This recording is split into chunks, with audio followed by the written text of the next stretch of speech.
অহংকারের পরিণতিটা কেমন হয়।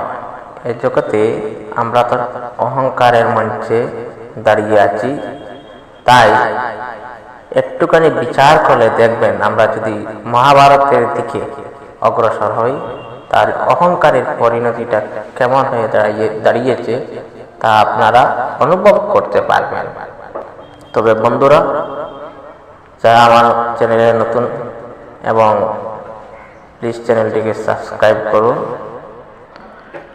মহাভারতের যুদ্ধ যখন শেষ হয়ে গেল তখন 100 পুত্র ধৃতরাষ্ট্রের অহংকারী ছিল, তারা সবাই ধ্বংস হয়ে গেল। তারা আর কেউ নেই, তারা কেউ জীবিত নেই।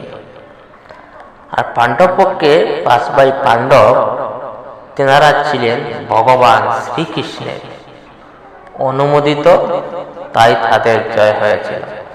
এখান থেকে আপনারা বুঝে নিন, যারা ভগবানের পক্ষে থাকে তাদের জয় একদিন না একদিন নিশ্চিত হয়ে যায়।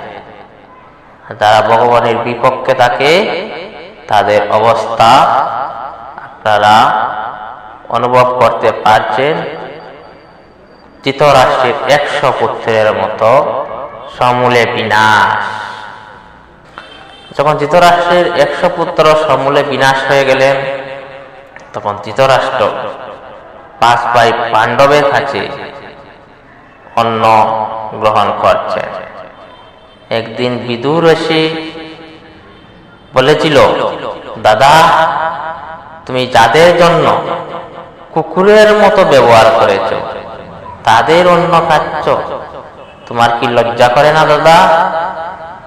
সেই দিন ধৃতরাষ্ট্র বলেছিল, বিদুর ভাই, তুই আমাকে এরকম কথা বলতে পারবি? তোর বলার মতো সময় হয়েছে, তাই তুই বলতে পারছিস। আমার লজ্জায় চোখ দুটো থেকে টপ টপ করে জল পড়ছে, তুই দেখতে পাচ্ছিস। তুই এমন কথা বলিস না ভাই, আমি নিজে জানি এর পরিণতিটা এমনটাই। তখন বিদুর বলেছিল, দাদা, আপনি অপরাধ নেবেন না, আপনি একবার সে দেখুন পিছনের দিনগুলো, যে দ্রৌপদীকে আপনারই সন্তান দুর্যোধন হস্তিনাপুর রাজসভায় দুঃশাসনের ষড়যন্ত্র করে উলঙ্গ করার চেষ্টা করেছিল, ল্যাংটা করার চেষ্টা করেছিল, তাদের অন্ন খাচ্ছ। সেই দ্রৌপদী আজ অন্ন রান্না করে দিচ্ছে, তুমি অন্ন খাচ্ছ। এবং তাই না দাদা, লাক্ষাগৃহে পঞ্চ পাণ্ডব সহ কুন্তিকে জ্বালিয়ে পুড়িয়ে দেওয়ার ষড়যন্ত্র করা হয়েছিল। সেই সমস্ত দিনের কথা এখনো আমার চোখের সামনে ভেসে উঠে দাদা। তাই আপনি একবার পিছন দিকের কথাগুলো সে দেখুন। যে 5 ভাই পাণ্ডবকে রাজত্ব ছাড়িয়ে শুধু বনে বনে ঘুরতে হয়েছিল, তাদের কথা একবার ভাবুন। ভীমকে বিষ খাইয়ে মারার ষড়যন্ত্র শকুনির ছালে দুর্যোধন করেছিল, তাই একবার আপনি চেয়ে দেখুন দাদা। আর তাদের অন্ন আজ তুমি খাচ্ছ, তোমার কি লজ্জা করছে না? তখন বিদুরের কথা শুনে ধৃতরাষ্ট্রের মনে অনেক আঘাত লেগেছিল। তখন বিদুরকে বলেছিল ধৃতরাষ্ট্র, দাদা বিদুর, আমি আর এই অন্ন আর বেশি দিন খাবো না বিদুর। এই কথা বলে কিছুদিন পর ধৃতরাষ্ট্র গান্ধারী সহ বনে প্রবেশ করেছেন। এই হলো তাদের শেষ পরিণতি। অহংকার কত প্রকার, অহংকার কোথায় থেকে জন্ম হয়, অহংকার কত প্রকার হয়ে থাকে। সাধারণত আমাদের বৈষ্ণব শাস্ত্রে বলা হয়েছে অহংকার হচ্ছে 3 প্রকার। 1 নম্বর হচ্ছে রূপের অহংকার, গুণের অহংকার, তারপর হচ্ছে ধনের অহংকার। এই 3টি অহংকারে অহংকারিত আমরা সবাই। রূপের অহংকার কি?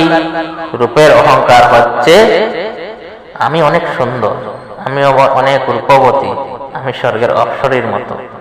আমি খুব সুন্দর, এই যে অহংকার, এই অহংকারটা হচ্ছে রূপের অহংকার। এই অহংকারেতে আমরা অনেককে ক্রিটিসাইজ করি, নেগলেক্ট করি।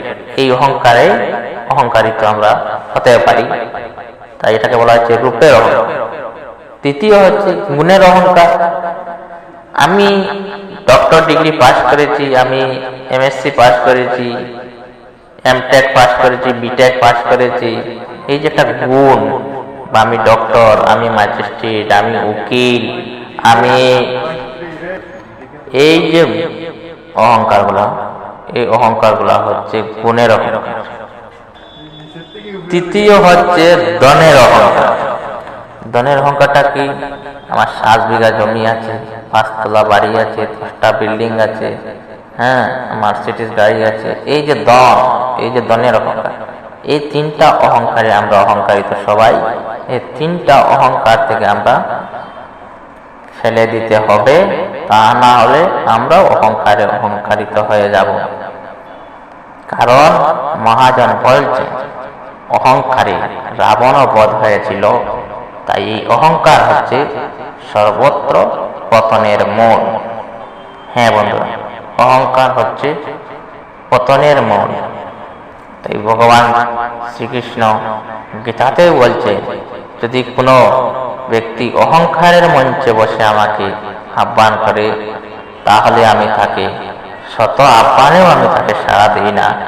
যদি কেউ অহংকারের মঞ্চ থেকে নামিয়ে আমাকে আহ্বান করে, তাহলে আমি তাকে সাড়া দিতে পারি।